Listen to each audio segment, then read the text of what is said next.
Some houses are so big you need an elevator to get around, but so cold you don't know how to reach each other's hearts. I was born into what many would call the American dream realized. My father was an Asian immigrant who came to this country with nothing. Through relentless work, he built a seafood empire. His restaurants dotted cities across the state. People called him the Miracle Man, the seafood king of the harbor, even the face of the new money elite. And me? I was the youngest son, born into a five-story house with a private elevator, a garage big enough for three Mercedes and a Range Rover that my mom almost never drove. People thought I was lucky, but no one ever asked if I was happy. Each floor in that house was its own little universe. The first floor was a kitchen no one cooked in. My mom had a private chef, but most meals came pre-packaged from my dad's restaurants, placed on trays and sent to each floor via the elevator. The second floor belonged to my dad, his office. A luxurious room with dark walnut furniture, plaques and awards lining the walls, and a treadmill I never once saw him use. The third floor was my mother's domain, like a private spa. Steam machine, massage chair, and closets full of designer clothes. The fourth floor was my brother's. MIT genius, emotionless, mechanical, efficient, and the fifth floor was mine. Quiet, tucked away like a tenant renting space in his own family. We had everything, except each other. I remember being 10. I'd failed a writing test, scored 58 out of 100. I stood outside my father's office, clutching the paper, red circle bleeding into my fingers. I wasn't scared of being punished. I was scared of disappointing him. I knocked, no answer. I opened the door gently. He was deep in a Zoom meeting, switching between English and Mandarin, discussing a new Florida branch. I waited. 20 minutes, maybe more. He didn't look up. Finally, he glanced over, expressionless. "What do you want to do with your future?" I don't know." "Then at the very least, be good at school. That's the only way you get to choose." I nodded. Walked out. No one knew how hard I cried in the fifth-floor bathroom that night. At 16, I tried writing again, submitted a short story to the school magazine, and it got published. For the first time, I felt seen, not for my grades, but for something that came from my heart. I took the article up to my dad's office, knocked. "What?" he asked, eyes still on his laptop.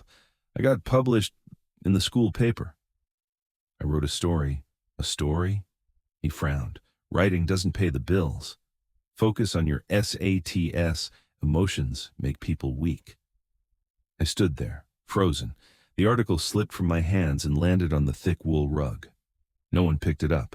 I grew up like a luxury furniture piece, beautiful, functional, but untouched. And my father, the richest man I've ever known, never had enough to spare a single hug. There was one thing that always puzzled me growing up. Why didn't my father ever sleep in his bedroom? He had one, right behind his office on the second floor. It was cleaned every day, sheets replaced, pillows fluffed, but the lights were always off. Late at night, I'd quietly creep up to check.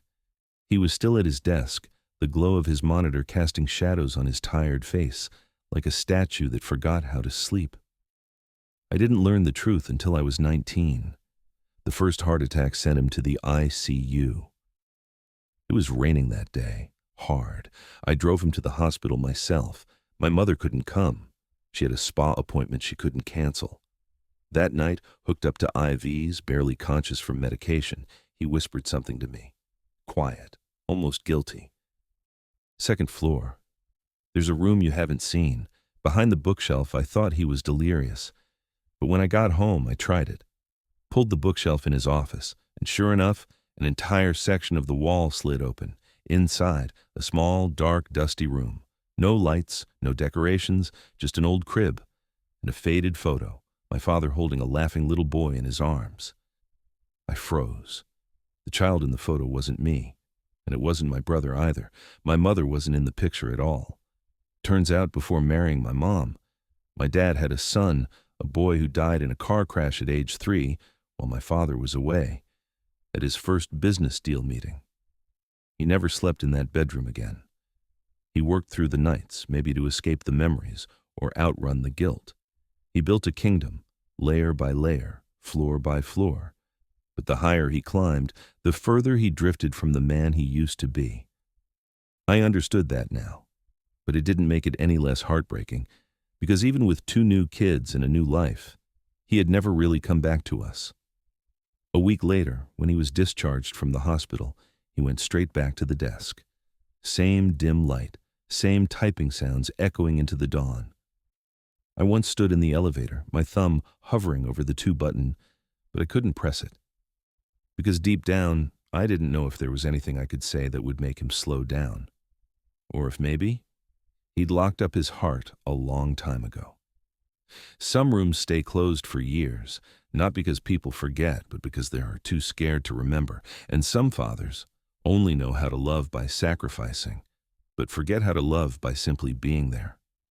People think the greatest sorrow is losing someone you love. But no, the real sorrow is when they die, and you feel nothing at all. My father died on a Monday morning, not from heart disease, not an accident. He simply collapsed, head down on his desk, in the same office on the 2nd floor where he'd spent more than half his life, working, planning, surviving. The maid found him. She was bringing up his morning coffee. Yesterday's cup was still untouched, the laptop still on, contracts open, his hand still gripping a pen, like he refused to let go, even at the end. Word spread quickly, but no one cried. My mother hired a luxury funeral service specialized in serving the wealthy. The ceremony was held in our backyard garden, perfectly manicured, of course. My brother flew in from New York, stepped out of a Tesla, wireless earbuds still in, talking about stocks and a new venture capital deal. I stood there, surrounded by white roses, listening to cold condolences that sounded more like LinkedIn messages. I stared at my father's photo, and for the first time, I realized I didn't know the man in that frame. I didn't know what food he loved, what music he listened to, or what he feared the most. The funeral began. They placed him in a walnut casket lined with black velvet. White roses blanketed the top, immaculate, just the way he liked things. But what haunted me wasn't his absence. It was the absence of grief in the room. No tears, no stories, no trembling hands reaching for one last touch. A man who spent his life building a house, but never made it a home. A man who amassed wealth, but left behind no memories. That night, after everyone left, I returned to the 2nd floor. His laptop was still open, and for the first time, I noticed a Word document, still blinking, a letter, unsent, written to me. My son, if you're reading this, it means I didn't have the courage to say it out loud. I know I haven't been a good father. I loved you the only way I knew, quietly, strictly from a distance. But maybe the greatest regret I'll leave behind is not giving you a single happy memory. If I could start over, I'd have asked about your story that day you got published. I'd have listened more, pushed less, but I didn't know how. All I knew was work. I was terrified of being poor, terrified of losing another person I loved. If you can't forgive me, I understand. But if one day you have children of your own, don't be like me. Don't just leave money. Leave love. I buried my face into the desk and wept. For the first time in the entire funeral, I cried. Death isn't the most painful ending. The real pain is when someone dies and you realize they were never truly present in your life. In the end, the house was just real estate, not a place anyone called home. A week after the funeral, our family lawyer arrived with the will. He read it line by line, precise, meticulous, emotionless. The 1st and 2nd floors left to my mother, the 3rd floor to my brother. The 4th floor, appraised, auctioned off, profits to be split. And the 5th floor, my floor, left to me. With one handwritten note from my father, this is where you grew up. If you choose to keep it, make it a home, not a memory.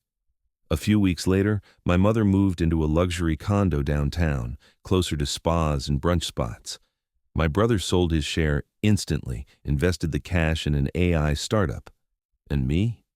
I stood in the center of that 5-story mansion, hearing the elevator hum like a ghost, watching the rooms go cold one by one. We had inherited everything, except each other. I almost listed the 5th floor, almost walked away from it all, cut ties, start fresh. But then I remembered the letter. And one night, I returned to the 2nd floor, sat at my father's desk, and for the first time, I didn't see a cold businessman. I saw a broken man who'd spent his life building walls to protect a heart no one knew how to reach. Some people leave behind fortunes, but no one wants to keep the house they lived in, because that house holds no warmth, just accounting records. I decided to stay, but not to preserve the past, to change the story. I turned the 1st floor into a real kitchen. Laughter returned, warm food. People sat down together again. The 2nd floor, my dad's office, I kept his desk, added books, a plant, and framed his letter on the wall. The 3rd floor? I opened it on weekends to kids in the neighborhood, gave them a space to read, and sometimes I taught them how to write. The 4th floor became a cozy living room, always open to friends. And the 5th floor, still mine, but now it had music, messy art on the walls, and memories that were actually worth keeping. 3 years later, I got married. My wife didn't care how much money I had. She asked me one simple question. If we ever have kids, what do you want them to remember about their childhood? And I said, not the size of the house, not the inheritance, but the sound of dishes clinking at dinner, the feeling of a story read aloud, a hug waiting for them at the door. Eventually, I understood. Money can buy the biggest house on the block, but it can't buy the feeling of someone waiting for you to come home. True wealth is when your children think of you with warmth, not just as the name on a will. The best inheritance is love, given freely while you're still alive. If you're chasing success, building empires, working late nights, pause. Ask yourself, did I ask my kid if they were happy today? Did I hear my partner laugh this week? When was the last time we sat at the table together? Because in the end, money will be divided. But love, if not given in time, may never find its way back.